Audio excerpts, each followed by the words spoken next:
This is Lisa from Mobile Tech Review, and now for something a little bit different. Not that we haven't reviewed portable monitors before, but this one is pretty high-end, which is nice. We've got a 4K display on board.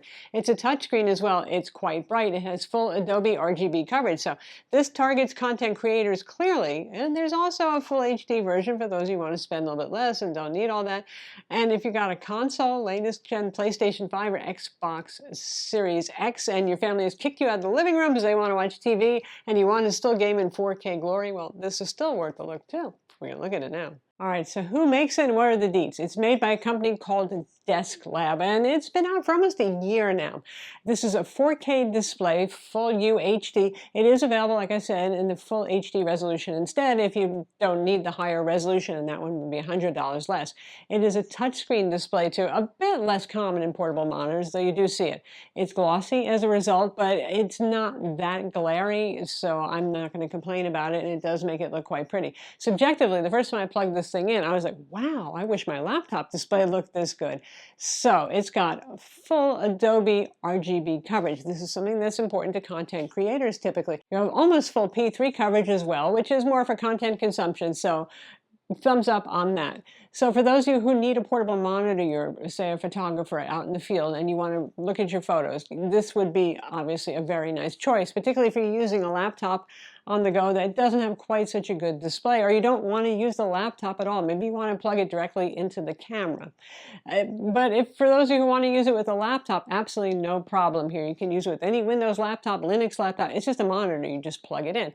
And with Macs as well, including M1 Macs. Connectivity here is pretty cool too because it's USB-C based. It does have fallback to HDMI and comes with an HDMI to mini HDMI cable. But you also get that USB-C to USB-C cable. And when you use that, you don't have to plug in the wall wart, the power adapter for it either. It gets power over USB-C. A lighter carry, less wires, always a good thing. So if you're using it with an operating system that supports touch, we're talking obviously Windows, or if you're using it with a Galaxy smartphone from Samsung, you'll get touch. If you're using it with the Mac, because this is driverless, and there are no drivers for touch built into Mac OS, you won't get touch there. Obviously, if you do have a PlayStation 5, lucky you, or an Xbox Series X, this would be an ideal companion if you're looking for something that's portable, that you can move from room to room, right?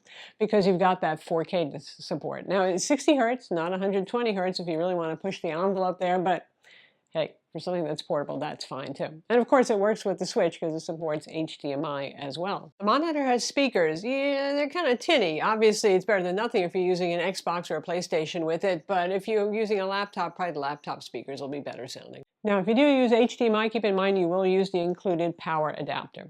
So it all sounds really good, right? So what are the drawbacks here? Well, the drawbacks are it doesn't come with the stand, which is surprising. Most of these do, even if they're cheesy, horrible, falls over easy kind of stands. They'll sell you some stands, or you can just pick any stand that you want made for a larger tablet, and it's not cheap, folks. This is $299 for the full HD and $399 for the 4K.